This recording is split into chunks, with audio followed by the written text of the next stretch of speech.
that I want to take care of. I want to thank all the people for subscriptions and donations. That dear lady, you know who you are. And a gentleman up in Illinois, I want to thank you and some others that have been making some donations. They are really appreciated because I've begun work on the sequel to Financial Vipers of Venice, which incidentally I've seen the final cover art. The cover that's up there on Amazon now is not the final cover for the book. That cover was chosen by Adam Parfrey just to have something to put up so that they could give to their distributors and for Amazon to put up. But that is not actually the cover to Financial Vipers of Venice.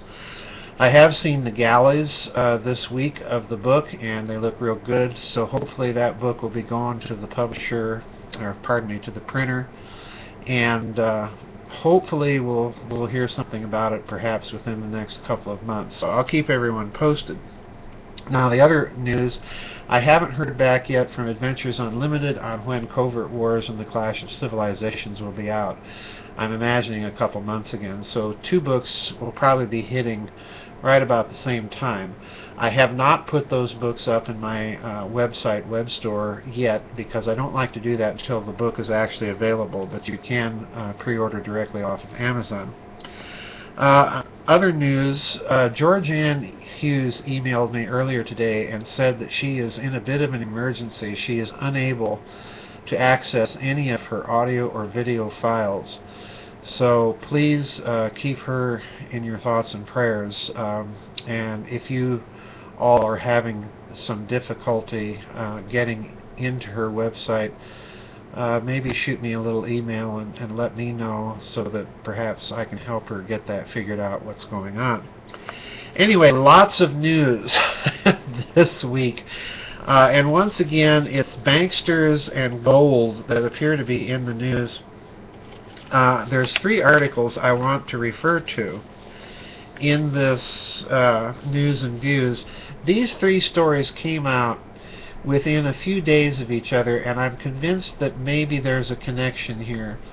I am not convinced, I want to say right up front, that all of this is being orchestrated by one comprehensive, all-powerful, omnicompetent conspiracy to deceive us with obfuscation and everything while they pursue their ineluctable, inevitable goal of global domination. I think, in fact, what these articles indicate is that somebody is putting a great deal of pressure on the Western financial oligarchy, what the Daily Bell, and we wish everyone there at the Daily Bell Godspeed as they just chose to shut down their internet newspaper. But the Daily Bell used to call this financial oligarchy the Anglosphere, and that's as good a term as any.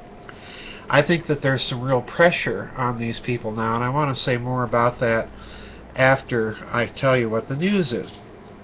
The first bit of news, I'll hold this one up and hopefully you'll be able to see it. It's from the website before it's news. And the headline there says it all: BRICS bank statutes ready soon. And this is an article about how the BRICSA, as I like to call them now, Brazil, Russia, India, China, and now South Africa, after their BRICS Nations Summit in Durban, South Africa earlier this year, they decided to set up their own independent development bank. All right? And this article also notes that there have been economists from the World Bank that have been in attendance at the meetings that have admitted that it's time for another such development bank. So in other words, the BRICS nations are setting up their own version of the World Bank, of the World Monetary Fund, the International Monetary Fund, and so on and so forth. So in other words, they are taking, like it or not, they are taking direct aim at the international institutions of financial power that were put into place by the Anglosphere after World War II, largely in part to help rebuild and to redevelop Western Europe after the end of that war, but also that was rolled over, as we saw in the 60s during the Cold War, into instruments of Western and particularly American foreign policy. So in other words, the BRICS nations are going ahead. They've now adopted the statutes for this bank. And I suspect that what you're going to see spin out of this, once again, is they are also going to set up their own independent clearing, independent of SWIFT and CHIPS in the West. Now, that brings up the Snowden story and the NSA. And recently I've been suggesting, and also in my members area on the website, I've been suggesting that there's a financial aspect to the NSA story that few people realize. And Catherine Austin Fitts put it best to me when she was here on her visit, that this is the ultimate insider trading mechanism. This is the ultimate financial power in a world where so much high finance is being conducted electronically and on the internet. You can take this vast computing capability and possibly slow down or interfere with financial transactions for just a few seconds while you make use of that money, take the profits from whatever transaction you execute with it, and then allow the original transaction to go through. And it's also evidently the ultimate market manipulation machine. Now, I'm going to go further and suggest that there is an aspect to this NSA story that has to deal with financial clearing. This means that they can, what I'm suggesting, interfere or monitor financial transactions on a worldwide scale. And it may be an attempt to set up a worldwide unipolar clearing. Alright, that's the key here. Bypassing CHIPS and SWIFT and adding yet another layer to the West's financial clearing. Now, I suspect that this is going to provoke even more a reaction, as we've already seen in Russia. They are reacting to the NSA spying scandal by buying up typewriters and circulating confidential documents directly by courier and typing them. All right. Now that's obviously only going to work for a limited extent, for interagency communication and so on and so forth. But nonetheless, this is an indicator that those nations are very, very concerned about the security of their electronic transmissions, and that's going to include financial transactions. So I suspect you're going to see the BRICS nations not only try to beef up their internet electronic security and cyber warfare defenses, and that's certainly already happening. You're also going to see this rolled into any BRICS attempt to develop their own independent electronic financial clearing. And the cyber economic wars are on, in other words. Now, with that in mind, let's go to the gold stories that have been there. This is an article that I'll put up for you from my friend in Germany by the name of Lars Schall. And he points out in this article that the Bank of England has some problems with giving a truthful account of how much actual gold is in their reserves. Now I want to read just a section here. Your Secretary-Treasurer wrote to the bank's Public Information Office Sunday seeking clarification about the bank's custodial gold. Now this is Lars Schall again. Quote, a reply was quickly sent from the bank, but it was unclear. So your secretary or treasurer wrote back asking for plain answers to these questions. Number one, will the bank confirm any difference in the amount of gold reported held in custody in February and the amount in custody reported by the new internet site application? Number two, did Alistair MacLeod misconstrue anything about the Bank of England's custodial gold in his remarks on the Kaiser report program on Russia Today? And number three, is the bank declining to acknowledge changes in the amount of gold in its custody? And that's the key question. If so, could you explain why? And number four, does the bank prefer to be reported to be declining to acknowledge substantial changes in the amount of gold held in its custody?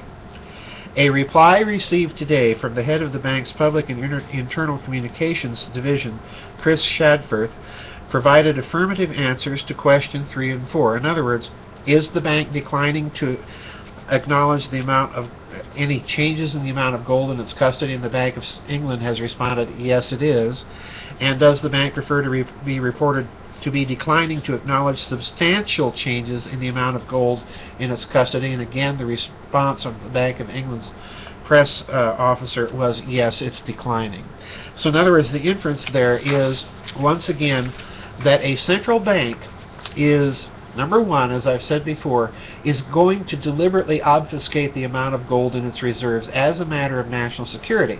Now that's understandable. That's actually a reasonable thing to do, especially in a world that is more and more competitive. But it's only reasonable within a certain narrow margin of error. In other words, if they are lying by an order of magnitude or more, then that is cause for concern. They might have an order of magnitude less than actually they're reporting or is being guessed, or they might have an order of magnitude more. And this brings back the central problem here, particularly for those of you, I think, that are perhaps enamored of gold as an investment. Just how much is there? And is it really a safe investment? Now, I think it's probably safe, but here's the problem, everybody, and I've been driving this point over and over and over again. At the end of World War II, you had all of that Japanese gold from Operation Golden Lily, also known as Yamashita's gold, rolled over into a hidden and secret system of finance by President Truman, who decided to keep all of this matter classified top secret. So in other words, the amount of gold becomes a national security issue for the growing American military-industrial intelligence complex.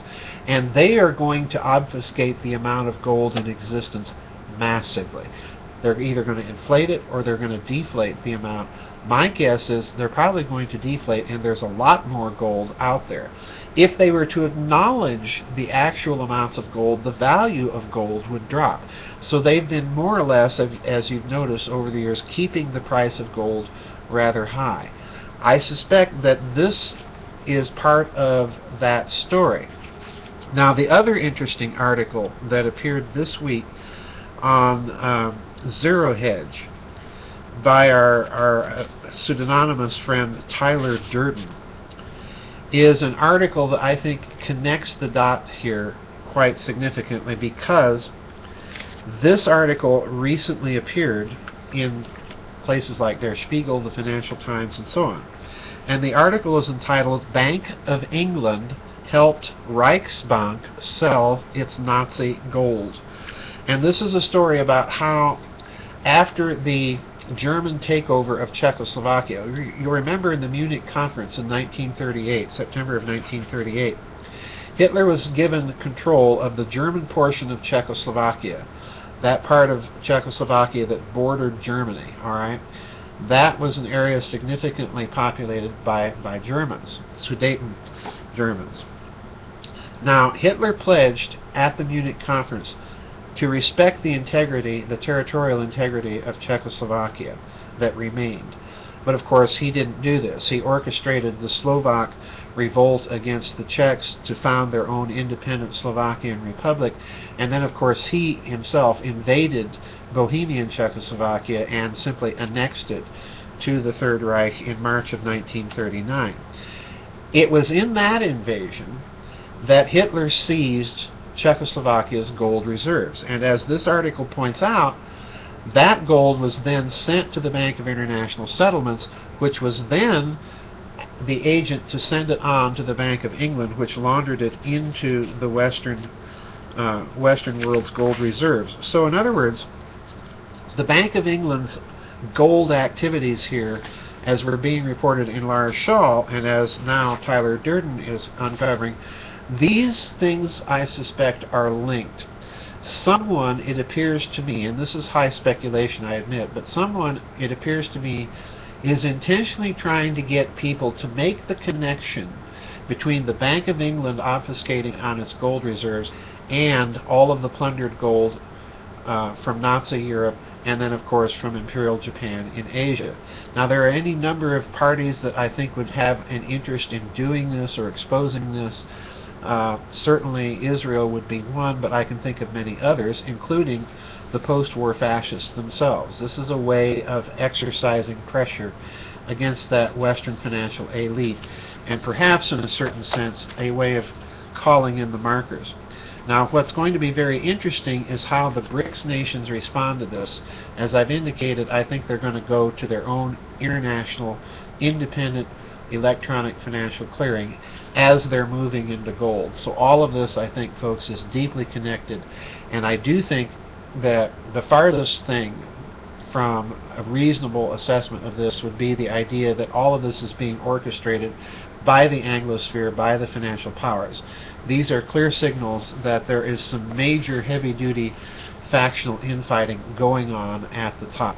Anyway, that's it for our news and views this week from the Nefarium. This has been Joseph Farrell. We'll see you on the flip side, and God bless everybody.